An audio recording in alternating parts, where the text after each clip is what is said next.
The Dyson Sphere's construction is nearing completion. It's time for a slightly more distant maintenance cruise while we await this moment that we've waited for over 150 episodes. Hello, Legion. This is Hadrian. Thank you for being here. Let's play some more Dyson Sphere Program in our Alpha Andromedae series. So you can really see how quickly the final portions of the sphere are filling in now. In some ways, what I said about, things filling in a little bit more once these top panels finished has come true. But at the same time, the top, or I say top panels, I mean the central panels, the one above and below the gap in the sphere. In some ways, that actually hasn't been the case, because we still have several central panels that are being completed. I think when I gave the order for all of the sphere to be worked on at once, then it very much took that instruction seriously. So, as I mentioned, what I want to do this episode is head for more distant places. As a matter of fact, we're going to go to the most distant places right away. Let's take a look at which is closer. Looks like the neutron star, NTR J1846 plus 57. I guess is how you would say that. I'll have to look up how exactly you would read that notation. That's going to be the one to visit first, and it is on... Notice what I was able to do there? I saw the black hole that way, and I was like, well, neutron star's that way. In this particular star cluster, the neutron star and the black hole have been in polar opposite locations for the entire time. It's kind of hilarious. All right, let's put some things away just to make sure we don't have any unexpected issues. We do a little bit of sorting on the way, too. Always a relaxing way to spend a cruise. But yeah, we are really closing in on the end of the series here.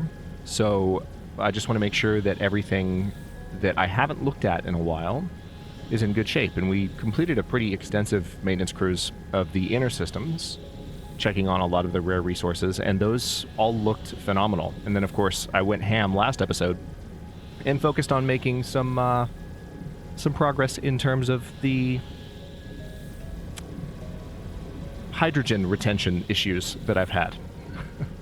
And I think that went swimmingly, but we'll have to kind of see after the next episode or two.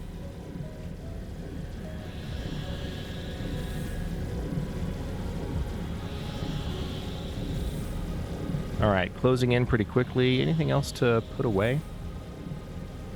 Not really. I mean, I can put away I can put these away, but I'll end up taking them right back out at some point.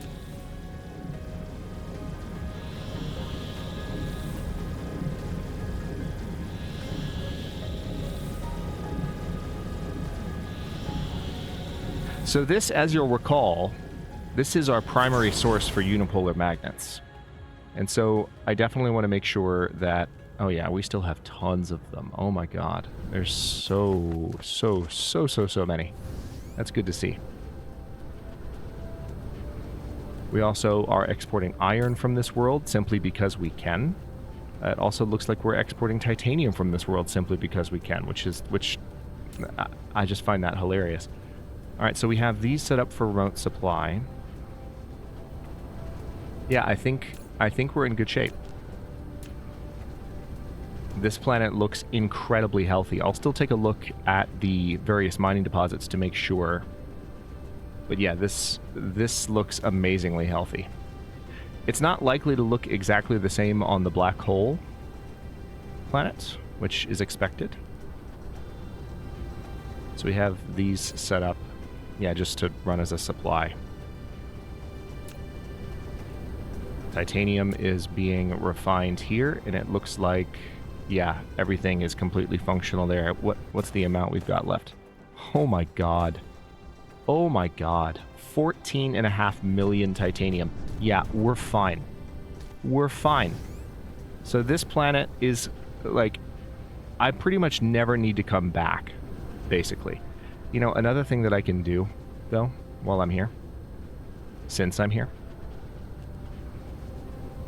stone seems to be available. Well, there are a number of resources that are available that I can set up for export. So, you know what? Let's do this the easy way. We're going to set up these silicon veins. Come on. There we go. All 18.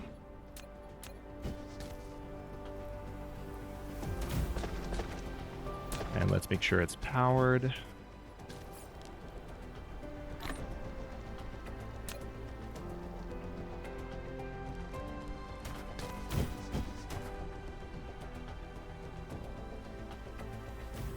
And just like that, we have an additional silicon source.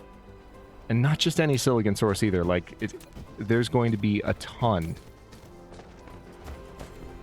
available there. So this central pillar, I'm going to go ahead and just say local demand, so that they'll bring in that silicon from that miner. And then I can do the same with stone. I might even be able to do the same with copper here. No, I actually don't have a ton of copper here, but I have a huge amount of stone. And stone is not a resource that I've really felt the need to import to any of my other worlds just yet, but that doesn't mean that that can't change. So let's go ahead and place this right here. That's going to cover the entire vein, which is just lovely and amazing.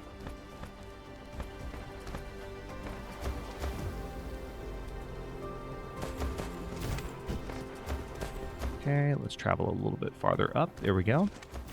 And actually, it looks like if I place... You know what? Yeah, let's be a little bit more uniform with this. We have one right about there. Let's put one... See, perfect. Now I can have a Tesla tower almost exactly between those two. It's not perfectly between them, but it's fine. I'm alright with it. We're going to increase the speed on this to 300%. And now we're going to have a stone source. Off-world. Not that we really need one, but we're going to have one anyway. Local demand. Alright, go get it. And also, let me go ahead and empty the stone that I already have here. Now, I don't actually have anything painting this resource, so I will need to make sure that any world that imports these resources I'm setting up is painting them. But so far, I think I'm doing that pretty consistently. Alright, so having done that, I'm quite happy with how that looked. That's honestly better than I was expecting. Alright, so Theta Hydri. What do I have going on in Theta Hydri? I clearly have something. So just hydrogen, that's it? So we're just exporting hydrogen? What about Sodalmalik? We have optical grading crystal in Sodalmalik, so I think it's probably worth a visit to that particular planet once I can spot it. There it is. Or not planet, but system. And just make sure that everything is on the up and up there. It's a more distant star, which indicates to me that it probably has a bountiful supply of optical grading crystal, but nevertheless, we want to make sure that it's in good shape. So that's what we're going to do.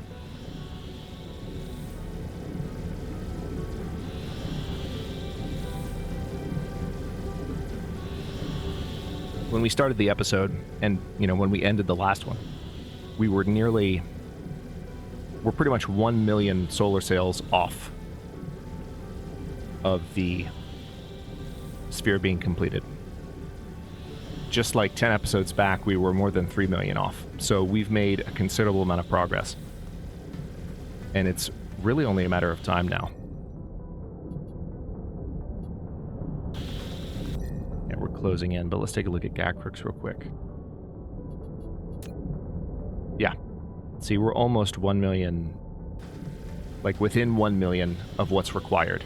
We're slightly more than 1 million at the moment,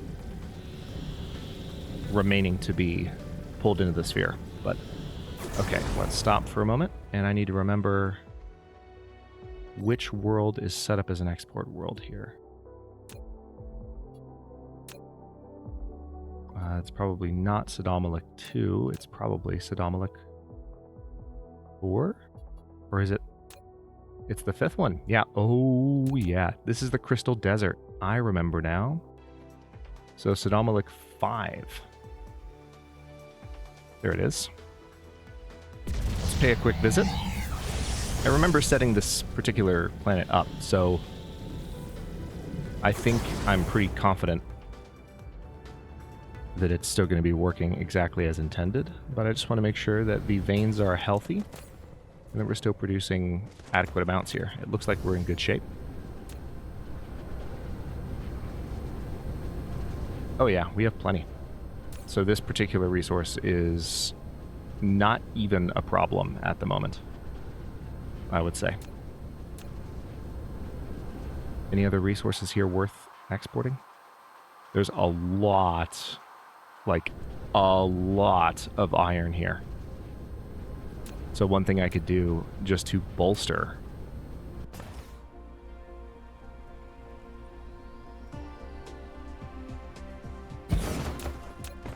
the entire apparatus at this point would be to export iron from this planet as well. We can go ahead and increase the gathering speed, make sure you have plenty. How are we doing on power here?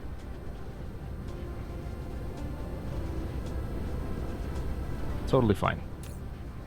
Alright, so iron-wise, let's have you local demand and remote supply. Perfect. Good. Good, good, good. We are in good shape. Also, hang on. I can drop some optical grading crystal here. Oh, wait, just kidding. No, I can't. That's interesting. I can drop some here, though. There we go.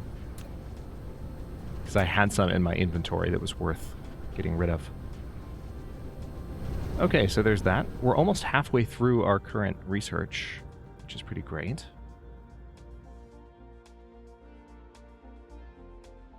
Denabel Ocab. I don't think I've actually been there, but that looks... Oh, the reason it looks so bright is it's really close.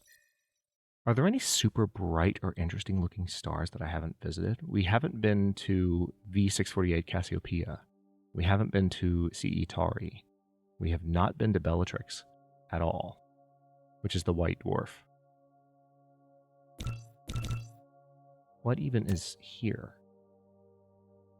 Oh, wow. So the planet around the white dwarf has huge amounts of optical grading crystal, huge amounts of fractal silicon, kimberlite ore, and fire ice in particular. And it's an ice field gelisol planet. I don't feel a particular need to go out there. We might head that way once we're done kind of with this maintenance tour. But let's see. So Totson, I recall... Yeah, so this is spiniform stalagmite, and it's probably Totson 1. And I would guess that we're in good shape there too. But let's just continue a system-by-system jump back towards the main area of the cluster to make sure that everything is in good shape.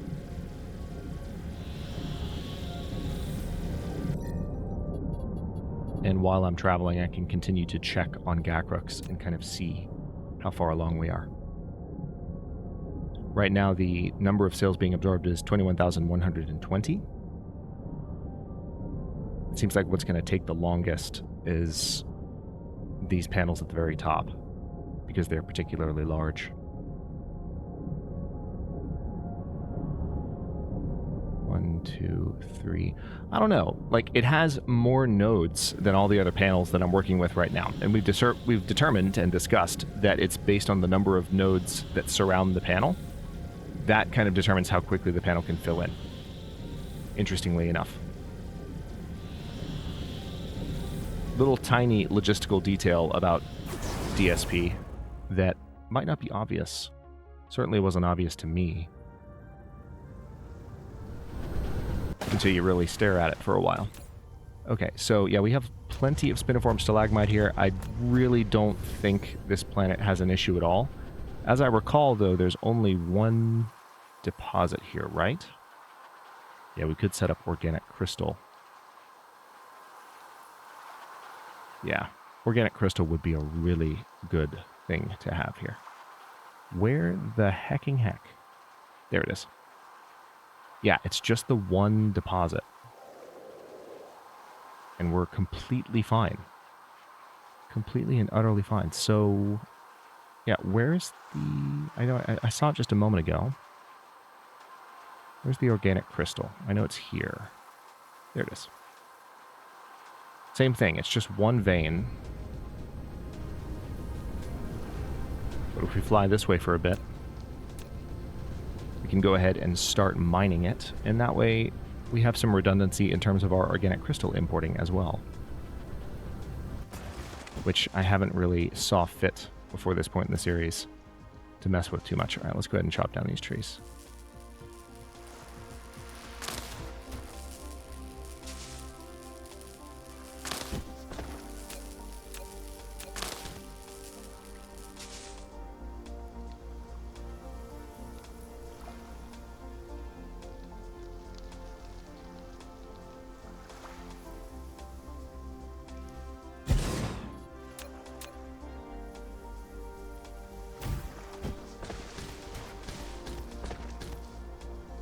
I can probably just use a satellite station to connect it. Yeah, there we go. All right, same thing. Let's go ahead and increase its speed up to 300%. And then we can set this planet up to export that resource, and we will be golden.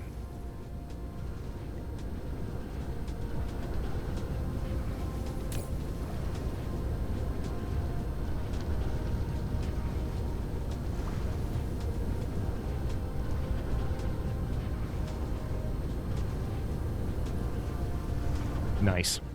Yeah, we are just so completely in good shape with some of our outlying worlds. I was expecting a little bit more trouble, but I just think that by virtue of the fact that these are more distant planets, they have tons of resources, and once you are properly mining them, you can kind of set them up and walk away. It's pretty great. Now, Farud, I remember being... What do we have here? Yeah, so this is... What did I do in Farud? What is Farud producing? Let's take a look at this.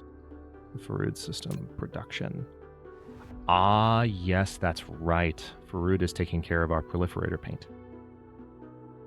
It's the starting point in our proliferator paint chain, so I could check on that. That's probably worth doing. It's a little bit closer to Gacrex, but that's fine.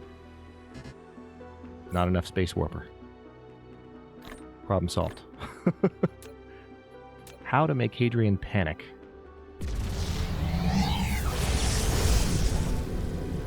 That message every single time. Because I do so much warping around. That message every single time is terrifying to see.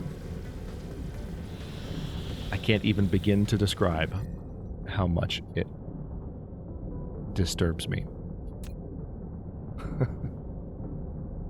Yeah, we're really closing in on less than 1 million away from the mark now. Oh, we've arrived in the Farud system. Nice and bright. Let's go ahead and disable that. Now, is it 4? Where are we? We're not on the orbital plane of Farud at the moment, so we should be able to look around and see a lot of the stars, or a lot of the planets. I think it's Farud 1, from what I was just looking at a moment ago. So let's hop over there. I know that it's a... No, it's not 1. Oh, well, that helps. Logistics vessel cruising up to Farud 2. Yeah, it was 2, I think, that I was just looking at. Either that, I was looking at the whole system and didn't actually see which one I was looking at, which is fine.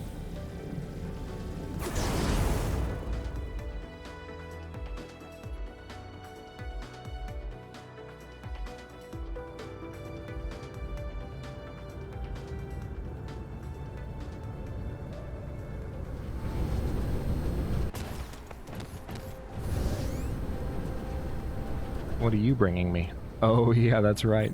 Solar panels. I forgot I set up a production facility for them here. Just so that I would never have to worry about being out of them ever again. And I don't. It's great. Alright, so let's come over here. I think one thing I might do with the second half of this episode, I think I might finally set up the automatic construction of plane smelters. I think it's time. I think honestly, it's past time, to be completely and utterly frank. Alright, so... Good. That paint is getting painted.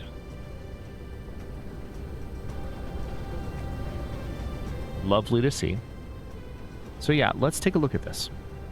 What would it take in order to automate the construction of these. Resources that are mostly available on Gacrix. So I could probably construct them on Gacrix Prime. Let's do it. I might have to set up an additional import, but I think I've got a station available for that. And if not, we can build one. It's fine. At this point, it makes sense to have a few things just readily available to me on Gacrix Prime. Not everything has to be on Alpha Andromeda 2. Which is a strange thing to say, but that's kind of what happens when you build your first Dyson Sphere and a cluster. And remember, if you're new to Dyson Sphere Program, it's not like the game is going to magically end when this thing is filled in. No. No. That's not how this works. Not how this works remotely. The way that it works is you can build a Dyson Sphere around every single star in the game. And it still wouldn't be over. Technically, you could run out of resources, and then it's over.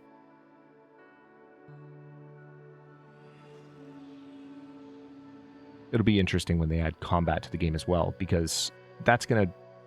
Right now, the entire focus of Dyson Sphere Program is just this Zen-like logistics simulation. And it's incredibly relaxing and cathartic and educational in a lot of ways. It's a good brain game. And it will still be that when they add combat. But on top of that, it's like, okay, add stress and destruction on top of all those things. And we'll see where it ends up. Now, of course, combat's going to be completely and totally... Hang on, I'm trying to pull off a decent landing here. Combat's going to be completely and totally optional.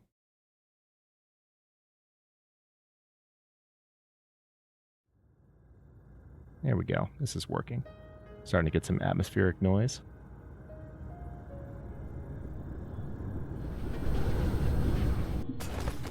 Not bad. Okay. Oh yeah, we absolutely have a planet that can do this. So let's go ahead and request some unipolar magnets. There's that.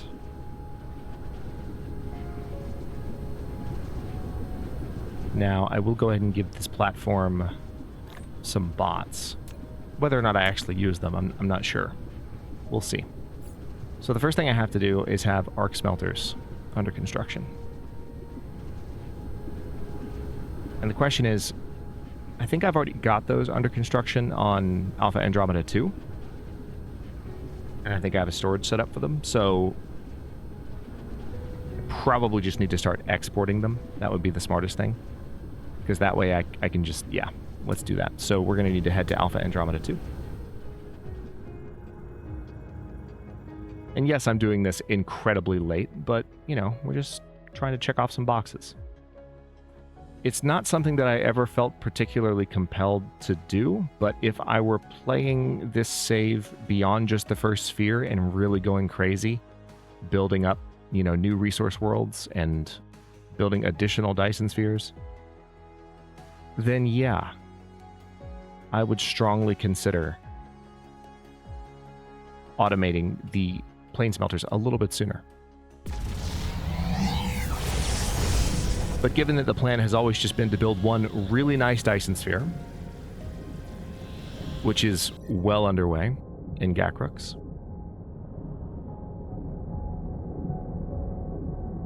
don't know why that wouldn't load for a second. There we go.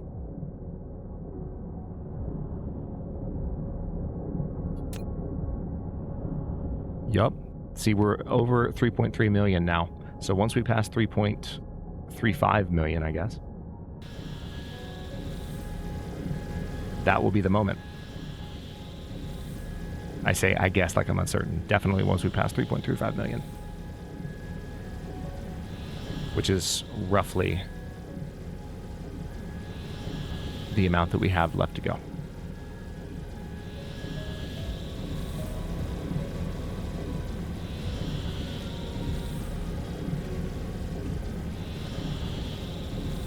We'll be down to 6 digits instead of 7 for sales remaining. You know, That's such a nice change.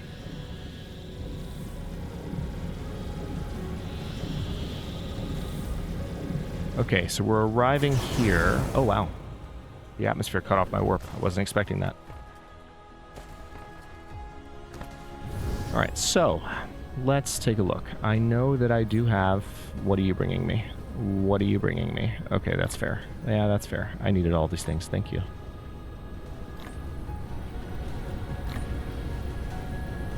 Mainly bringing me bots, it looks like, and maybe a little bit of... a lot bit of iron. It's all totally fair. I needed plenty of it.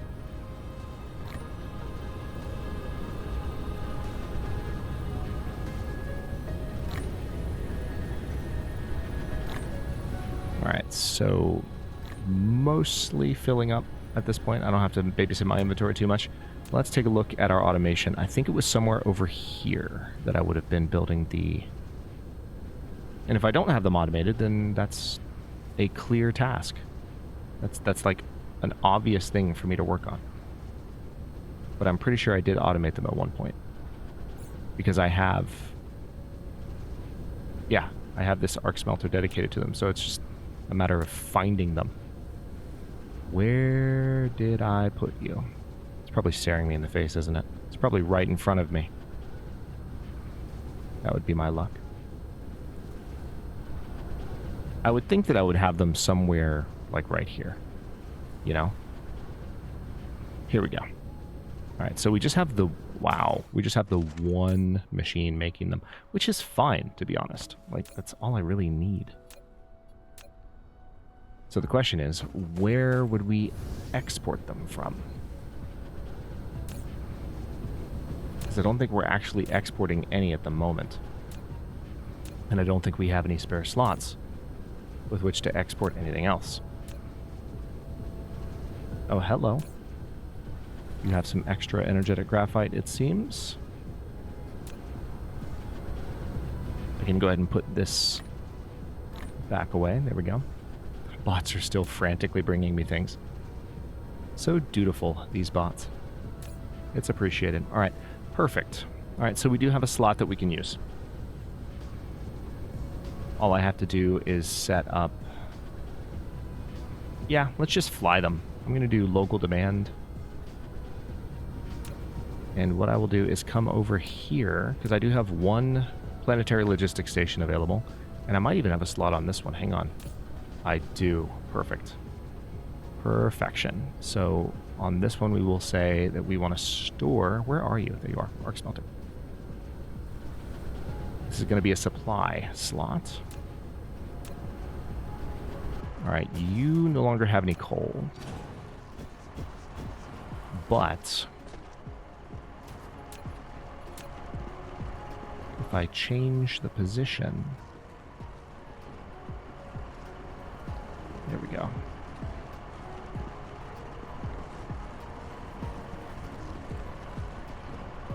There's like 1 pixel. There we go. Good enough for me.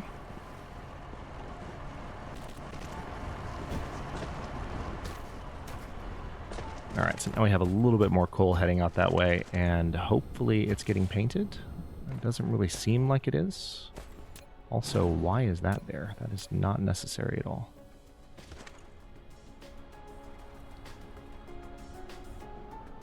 What in the hacking heck? What's going on here?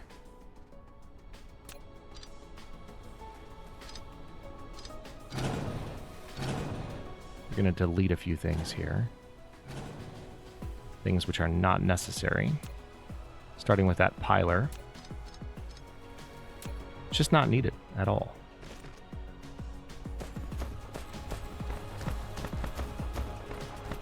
Alright, so now we've got... It looks like it's needed right now because the line's so full, but it's not going to stay that full. So where were you going? Very interesting.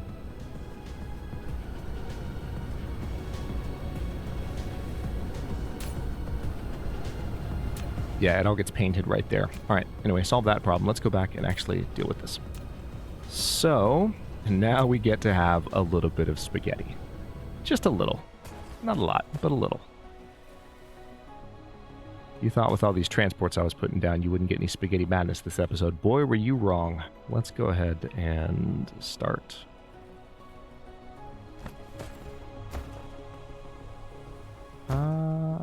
Yeah, that's pretty good.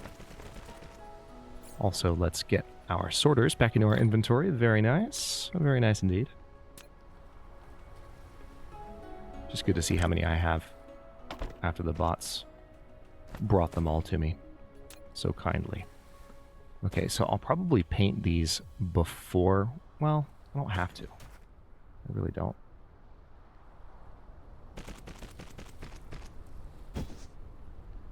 Okay, and we're taking them to that planetary logistics station, so all I have to do... Oh, this is funny. This is actually, I think, going to intersect... Yeah, it's not going to work. There's too much chaos happening here. I remember when this got built. This just general area right around here has so much chaos in terms of the belts. So we'll bring it to about here and then bring it up a level. There we go. And now it works fine. And then right about here, we'll bring it down a level.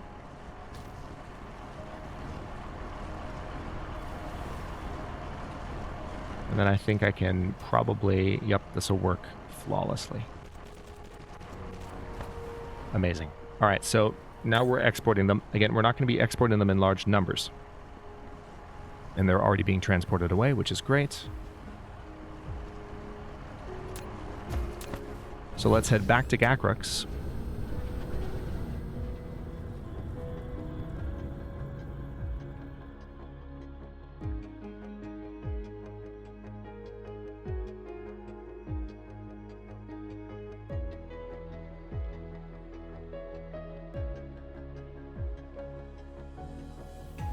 There we are. Yes, I was just enjoying the camera angle shenanigans for a moment. It's a gorgeous game.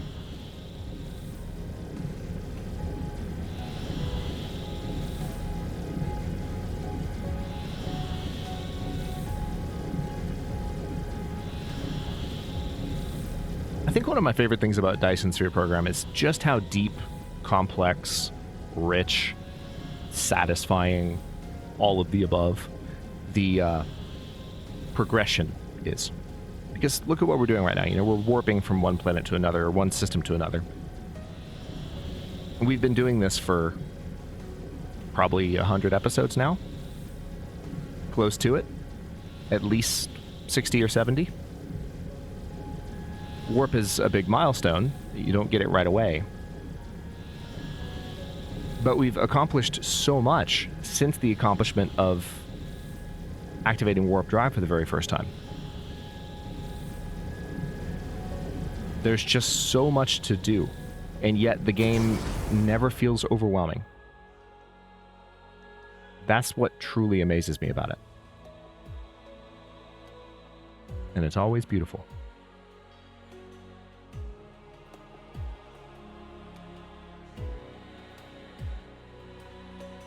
So we're going to cruise into Gakrux Prime at sublight here. Yeah, it's down to 21,000 for the number of cells being absorbed.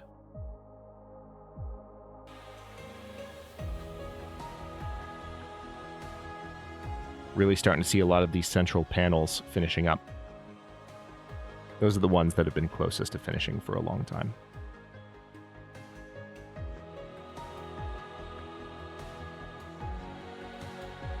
Oh, we're not actually at full sublight. That's weird. I wonder if gravity did that? No, I don't think I fully accelerated. There's no way gravity could do it right now because we're actually moving towards Gakrux. The star is pulling on us, so we're speeding up. But we're about to reach the point where it'll probably start pulling back on us. Watch. I'm going to just stay straight and narrow for a second. Straight and true. Just going to keep going, and we're at 2013, 2012. Yep, there we go. Starting to pull on us a little bit because we've passed it.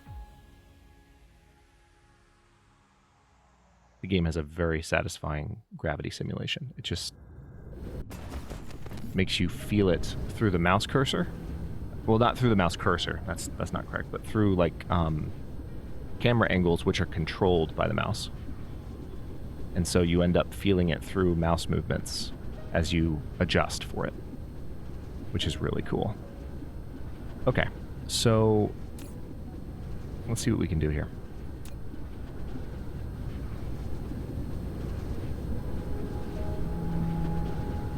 You can see the sails still have... actually, we're not...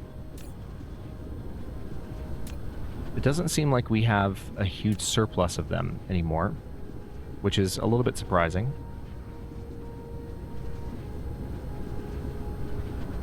Although maybe with fewer sails being consumed as the panels finish up, maybe that'll be less of an issue.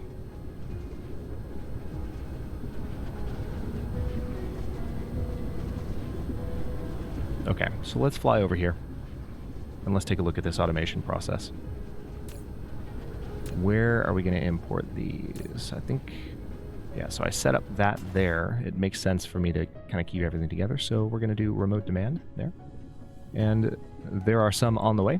And we are at the 36-minute mark for this episode, so I'm actually going to stop this one here, and in the next one, I am going to get this automation process set up for our friends, the plane smelters.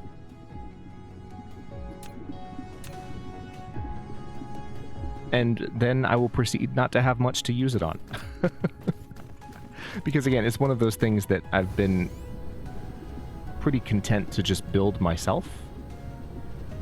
The plane smelters, specifically.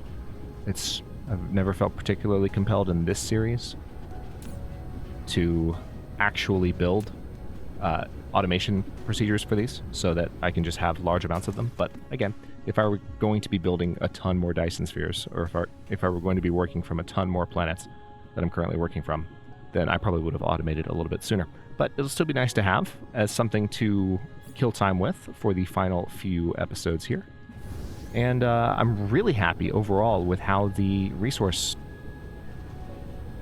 backstock is looking, if we can put it that way. The planets that we have set up for importing all the things that we're using have huge amounts, and their current ILSs are full and waiting for shipments. So that's kind of what you want to see in any logistical situation, any supply chain. You want to see that kind of saturation present, excuse me. And then you just want to stare at this for a while in any supply chain. Because these exist in every supply chain, right? Anyway, I'm going to stop this one here. In the next one, we're going to keep working on that automation process just for funsies. Thanks for watching. If you enjoyed this one, don't forget to like the video and subscribe to follow along. If it's not your first time or even your second, look for the join button to access unique emotes, badges, and other perks. New episodes are coming out every day but Tuesday at noon US Eastern Time, and comments are always welcome. Let me know what you think, and I'll see you next time.